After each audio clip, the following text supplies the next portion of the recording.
Alright. Christ is risen, Christos anesti, Christo ha resucitado, Christos voscrese, el Messicom, Christi unial, Christus resurrexit, Aristosu fukatsu. Last time of the year I can start a video with that.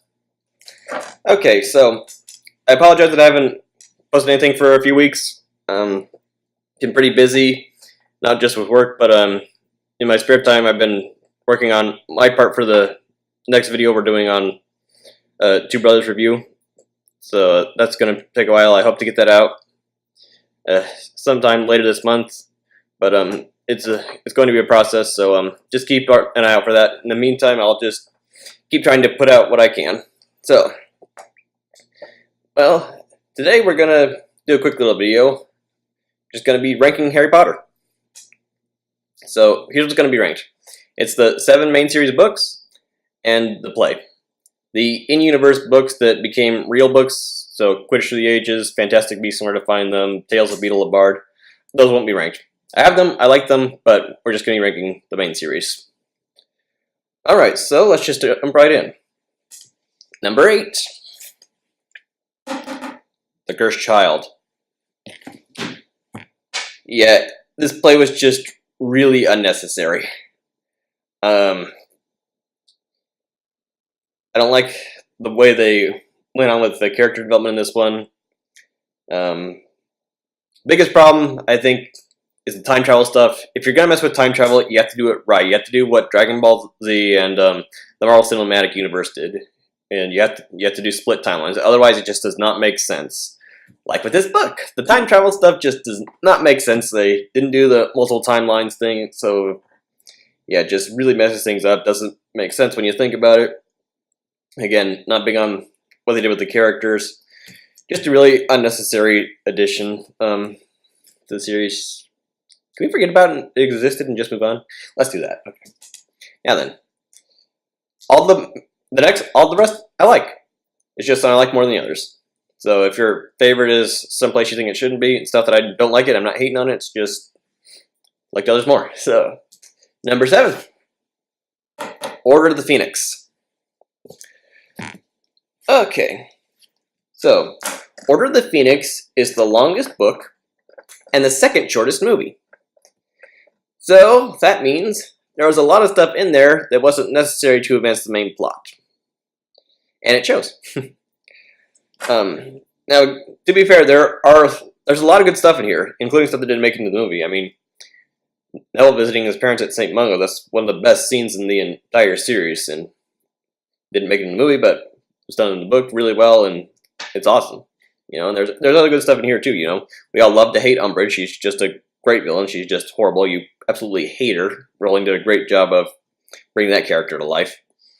Death of Sirius Black. That's a great scene. You know. So why is it at the bottom? It's not length, because you'll see other long books are ranked higher up. So my problem with this one is the protagonist. It's hard to tell a good story if you don't like the main character. So, for example, my brother and I did the Ranking Dragon Ball videos. Goku's not my favorite character, but I don't hate him. You know, I know Vegeta's never gonna get the glory and end up defeating the big villain and saving the day or anything like that. I know it's gonna be Goku, and I'm fine with that. Because even though Goku's not my favorite, I don't hate him. You know, but in this book, I just can't stand Harry Potter. This book is peak Potter puberty. And it just shows. The whole book is like, whoa, why wasn't anyone listening to me? Why won't Dumbledore talk to me? I'm the chosen one. No one understands. Oh, man, just shut up. But yeah, so, yeah, Harry's just not really likable in this book. I think that's why I have it down where it is. But again, it's still a really good book. I still enjoy it. But, yeah, just of the 7 original books, it's the bottom. Alright, moving on. Number 6, Chamber of Secrets. Yeah, Chamber of Secrets is pretty good. It was a good sequel, not as good as the original, but it really helped to expand the world quite a bit. We get our first Horcrux in it, though we didn't know it at the time. So with the diary and Tom Riddle and all that, plus flesh out some of Voldemort's backstory, so that's cool. The Basilisk is a great monster. I mean, and Lockhart is hilarious. He's as a bumbling idiot. He's great. He's not a true villain, but he's kind of an anti-hero, and I just like the guy. Yeah, it just furthers the series well, does what a good sequel should, and pretty much all I have to say about it. Alright, number 5, Sorcerer's Stone, or Philosopher's Stone, depending where you live. One started it all, but we wouldn't have the rest if it weren't for this one. It introduced us to the whole new world, Publishers took a chance on this, and look what it's become, All the others who rejected it before, they're like, man, we really missed a big opportunity. Should have published that one. Well, hindsight's 20/20, right? They introduced us to Harry, Hogwarts, the entire magical universe. It's just a great introduction to the series. Introduces us to the characters and everything. Does everything well, Gotta start somewhere and does it well. Alright. Number 4, Goblet of Fire. Yeah, this is a great one. Quidditch World Cup is a lot of fun. The Triwizard Tournament is great. Barty Crouch Jr. posing as Mad-Eye Moody for a whole thing. Didn't see that twist coming. That really shocked me when I first read it. Yeah. And it's great thing about this one is it's the turning point of the series. Like the first 3 books, they were just kind of lighthearted, Again, they're kids' books; they're supposed to be like that. But as Harry gets older, things change, and this is what really shows it. This is the turning point of the series. Cedric Diggory being killed at the Triwizard Tournament, Voldemort coming back, and everything. Wow, okay, things are going to be different from now on, and the series does change, takes it on a significantly different role. So yeah, it's a great turning point. Everything's done well. Even though it's long, there's a lot of stuff that isn't technically necessary to advance the main plot. It's still pretty good. It doesn't feel as overbearing as Order of the Phoenix does with its unnecessary details. All right, top 3 time. Number 3, Half-Blood Prince. Half-Blood Prince is just such a great book. I mean, we get to learn more about Snape and his backstory and everything. Even I still have issues with Snape after reading it. I know we're supposed to think that Snape's such a great hero because of what he did in Deathly Hallows and everything. And yeah, he was working for the good guys the whole time, but he was still unnecessarily cruel to children because one kid's mother wouldn't date him, and I just can't get behind the whole Snape was a great guy thing. No, sorry, I can't.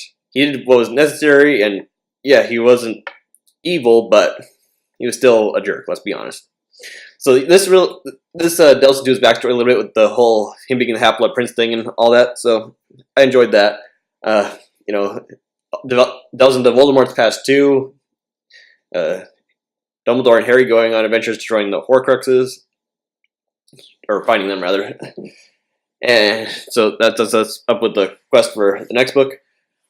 Even the just regular school life stuff is enjoyable. Professor Slughorn is great. He's like the first decent Slytherin we've seen in the series. The Quidditch is fun. Harry and Ginny's relationship developing was done pretty well. Something that didn't translate well over into the movies. People talk about how Harry and Hermione should have ended together. No, they shouldn't have.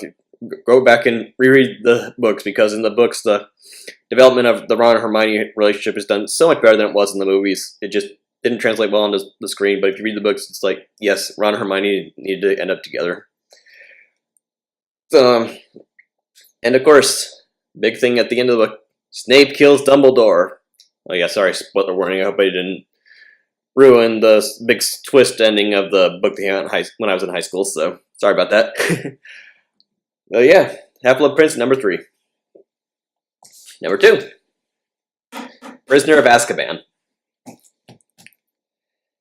Yeah, Bridge of Azkaban is just so much fun. It's a self-contained story in itself. You know, Buckbeak the Hippogriff. You know, great introduction to that. Introduction of Sirius Black and the twist of the end, learning who Sirius was and how it was Peter Pettigrew that betrayed Harry's parents, and he had been disguised as Ron's pet rat Scabbers this whole time, and that whole thing. It's just so much fun. Even the time travel stuff isn't bad in this one.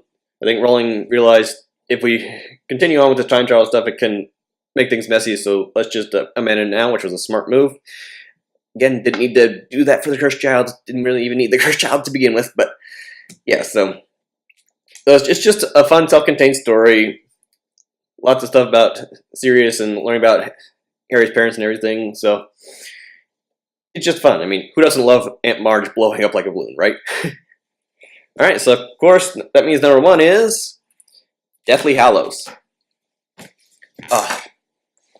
It was such a satisfying conclusion to the series that had been waiting for so many years, been ringing for so many years, and waiting for this big epic conclusion, and it delivered. Oh man, what a book! You know, the quest to destroy all the Horcruxes, you know, the drama between Harry, Ron, and Hermione, and all that.